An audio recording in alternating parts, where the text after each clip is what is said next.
Central Texas and the rest of our state try to make sense of the devastating flooding over the weekend. We also have to address the loss of life with children. Yeah, lots of conversations that are difficult to have. So this morning, Steve Noviello spoke with a licensed therapist on the very best ways to talk to your children about tragic events like this. Watch.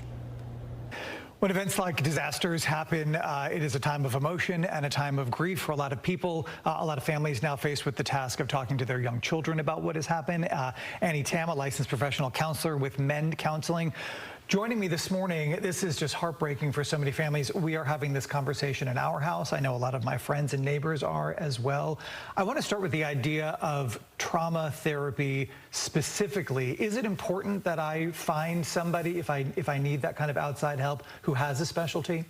I do think it is important to find a trauma-informed therapist, or at least a group practice that has those therapists there in the practice itself. They can see a play therapist. They can also maybe see a different therapist for something like EMDR therapy to deal with the trauma. But finding someone who is trauma-informed and educated in that is going to be important during this time with such a devastating traumatic event. So I think the overwhelming majority of our viewers are going to be having this conversation at home. So I want to kind of break this up into two different parts here. One, what does this conversation look like when I'm dealing with a child who's maybe 10 years old and younger?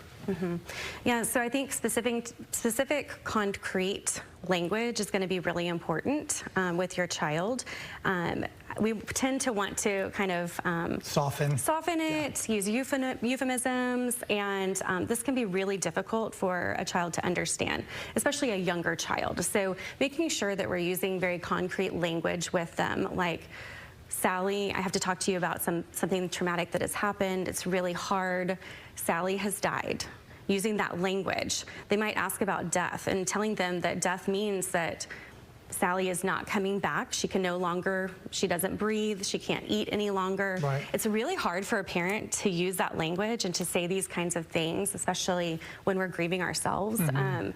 However, it's so important for a child's understanding. As they get older, you know, 5 to 10 age, they're going to understand the concept of death a little bit more, and we know our children, right? So I think letting them lead is very important when it comes to these conversations. Two of the things that you just mentioned, which I really love, one is kind of the mirroring of emotion, letting your child know, hey, like, Daddy is really sad about this, and I know you are too, like giving them that kind of open door to be able to say there's a bit of identification. And the other thing that you just mentioned in terms of the language that we are using, I would imagine the language that we're not using is just as important, you know, like, oh, we lost somebody, or, you know, because in a child's mind, I would imagine, well, go find them. I lost my bunny, and you found my bunny, so can't Daddy go find them? And I know a lot of people, when they're turning to their faith, they may say to a child, you know, such and such went to live in heaven. I mean, should I be careful about using words like that, like live and lost? Yes, I would be careful with that.